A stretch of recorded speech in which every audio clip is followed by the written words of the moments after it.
Hello parents. Part 1 में हमने जाना कि बच्चे सीजन चेंज होने पे ज्यादा बीमार क्यों होते हैं।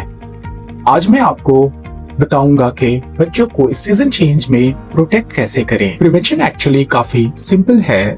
बच्चों को लेयर क्लोथिंग पहनाइए ताकि बॉडी टेम्परेचर ग्रेजुअली एडजस्ट कर सके। एडिक्वेट हाइड्रेशन मेंटेन रखिए क्योंकि properly hydrated mucosal lining virus के अगेंस्ट बेटर बैरियर का काम करती है। प्रॉपर स्लीप इंश्योर कीजिए। स्लीप से इम्यून साइटोकाइन बैलेंस मेंटेन होता है और बॉडी इंफेक्शन से बेटर फाइट करती है। और सबसे बेसिक लेकिन powerful step, regular hand hygiene practice करें जो वायरल लोड को सिग्निफिकेंटली कम करता है। ये सिंपल स्टेप्स हैं but it provides scientifically strong prevention. Save and share this reel with every parents ताकि सब लोग रेडी हो जाएं। सीजन अभी सिर्फ स्टार्ट हुआ है, पीक ट्रांसमिशन तो अभी होनी है।